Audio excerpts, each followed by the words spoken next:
Yankees. Ryan in Connecticut. What's up, Ryan? Mike, welcome to social media. Oh, thank you. Well, we're just back on a fan right now, but okay. Well, thanks for that too. Go ahead. What's happening? You'll be there. You'll be there. Well, we're there. We're question. just not starting yet, but we're there. But go ahead. What's up? Two questions. Yeah. First one's a shot in the dark. I have Thursday off as well. I was wondering if you needed a fourth. Shot in the dark. Sorry, but we already have it because too many people lined up and volunteered because it's going to be 85 degrees. But I'll keep it in mind next time. What's your handicap? I'm Honestly, probably a 13. Oh, geez. All right. Well, hey, you could play. That's for sure. I mean, that's a lot better than most of us, I guess. 13. That's pretty good. All right. What's on your mind? Brett Gardner. Yes. We got to. Should we get?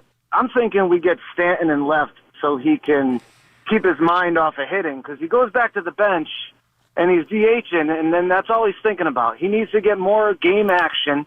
That'd be my guess. Get more game action. Get him in the game.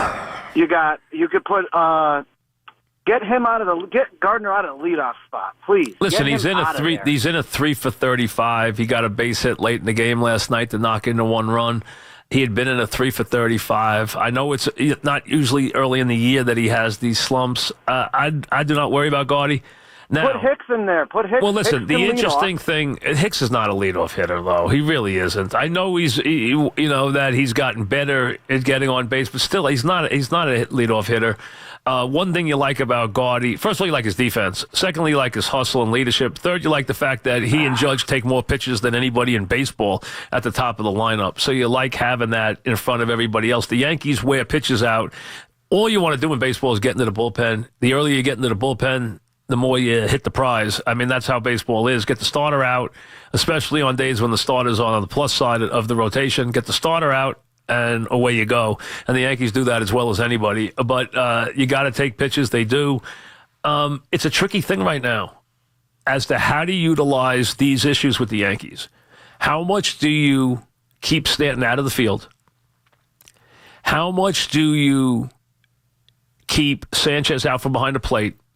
And do you placate Gray with Romine and do that continuously? Because that means even when possibly the schedule is not dictating Sanchez a day off or the pitcher is not dictating him a day off, Sonny is dictating him a day off.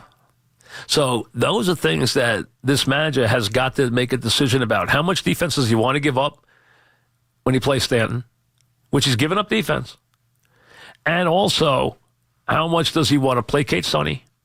How much does he want to sit Sanchez?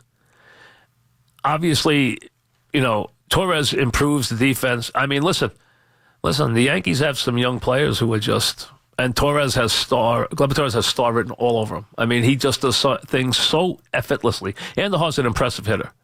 He's a hitter. Torres is a guy who does everything, and he does it effortlessly. I mean, he just looks like a star. In every way. There's just nothing he can't do on a baseball field. He's got that kind of look. And, I mean, everything they forecast for him is true. I mean, you can see it a mile away. Anthony in Connecticut. What's up, Anthony? Hey, Mike. Good to hear from you. Thank you. What's up?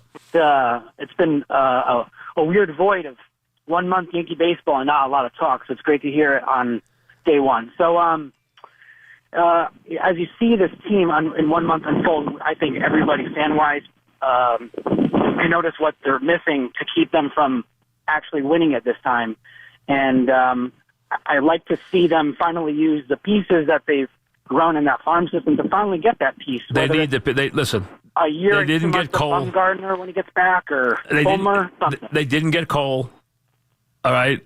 He rolled the dice. He didn't get Cole, and it's kind of blown up on him early. We'll see where that takes it. Would you have traded Andujar, though, now that you've seen him? Because that would seem like what it would have been. Listen, so they're going to. That thankful. I think they're going to have to give up one of their pieces. Andujar's a legitimate hitter. Torres is an untouchable, first of all. Andujar is a legitimate hitter.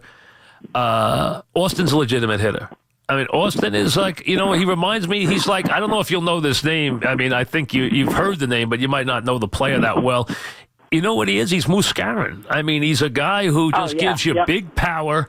He can give it to you off the bench. He can give it to you as a pinch hitter. He can give it to you as a DH. He can give it to you as a first baseman. He's just a good bat. He just is a good, solid bat. He's a compliment with Bird. Perfect spot. Those 1-2 together. I mean, Bird, and keeping him healthy is a big factor. But you also got to answer the questions that I just brought up before that allude to what to do with Stanton, what to do with Sanchez, and whether or not you're going to placate Sonny. Now, Sonny was better last night. He challenged guys more.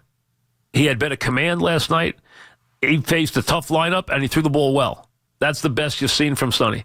I know a lot of people are ready to give up on him. I don't love him. Nobody can love him right now. We'll see where it takes them.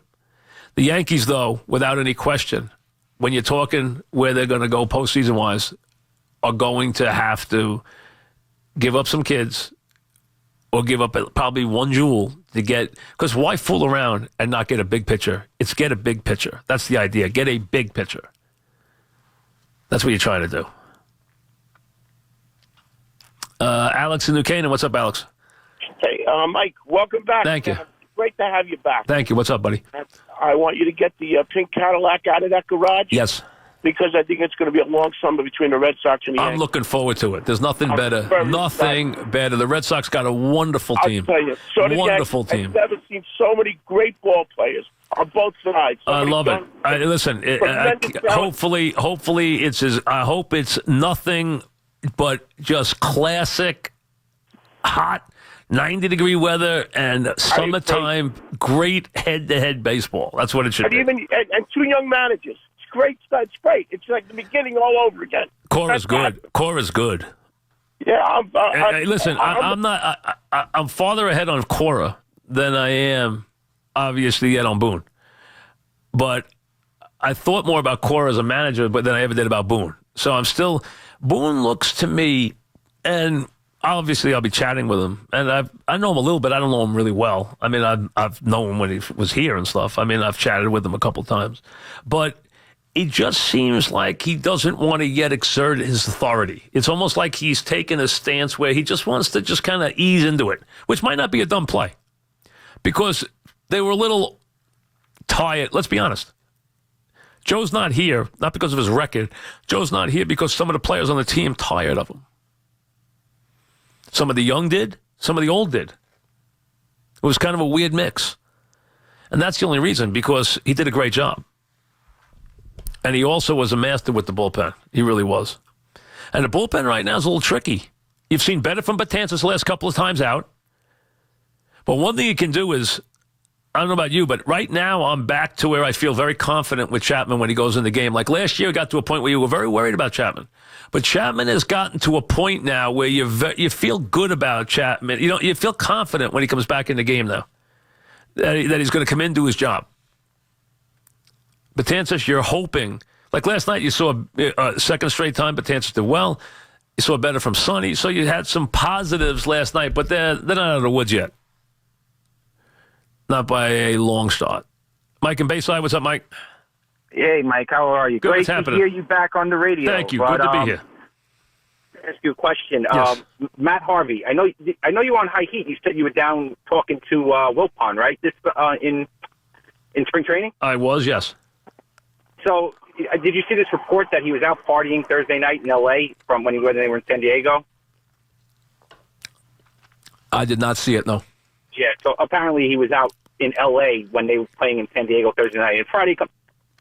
Did you speak to him? Is he ever going to get it? Like I didn't speak to Matt, but I can tell you this: the Mets don't have a lot of patience with Harvey. They didn't go into the season with a lot of patience with Harvey. They don't have a lot of patience with Harvey, and Harvey. I understand this is tough for him. This is a guy who, in the back of his mind, was cashing a Scherzer type contract. It was just a matter of when.